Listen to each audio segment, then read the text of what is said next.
player went over the top with those blades and slit his face right the way down. Everyone sees the goals he scored when he was at Arsenal, but some of the goals he scored at Crystal Palace were phenomenal. Having a full-scale fight on the day of his signing in the club shop. Hi, I'm the Bromley Football Club manager, Andy Woodman, and this is the Sun's What's the EFL? Ian Wright, phenomenal talent, phenomenal finisher. Everyone sees the goals he scored when he was at Arsenal, but some of the goals he scored at Crystal Palace were phenomenal. Probably the Crystal Palace fans. I enjoyed being at Crystal Palace. I didn't make many appearances, I made no appearances, but I think it's probably because it's my club. So yeah, the Crystal Palace fans were always my favourite fans and still are to this day. I remember playing at Halifax when they were in the league. We had a porter cabin up in the corner at the time. They must have been building a new stand. We had to come down some steps and across some mud and that. So that always sticks in my head as Halifax.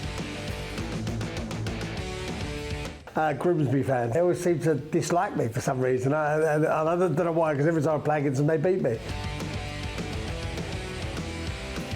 I wouldn't say it was a bad tackle, but it resulted in a very bad injury. We was playing at Luton Town, and a player of ours called Joe Dunn went in for a slide tackle. A player went over the top with those blades and slit his face right the way down. It didn't hit an artery, but it was quite a bad cut, and he had many stitches. As your mother know you were here when I was younger and had little hair. Jason Donovan, I used to get called when I had hair many years ago as a player.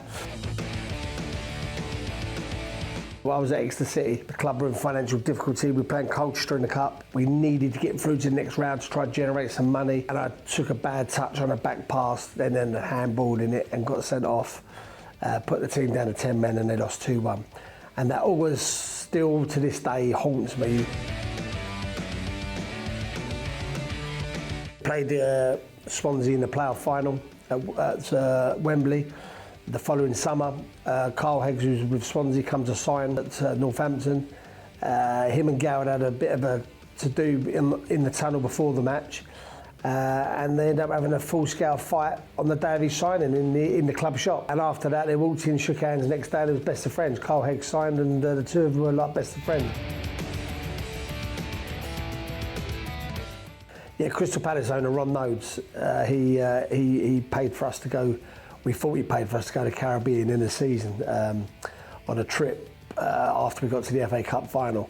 We ended up staying there for about 2.5 weeks. We played Jamaica, St Lucia and then Cayman Islands. We played these 3 games out there. We all wanted to come home because obviously, been away a little time in the season. And we had to stay another week because the owner was getting paid a fortune for us to go out there.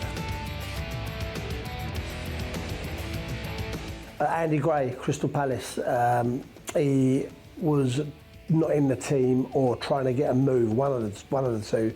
He certainly weren't happy, and he ran out in a sheepskin coat to train. He was picked to play for the Orange Bibs, and he forced an orange bib over his sheepskin coat and played in the sheepskin coat.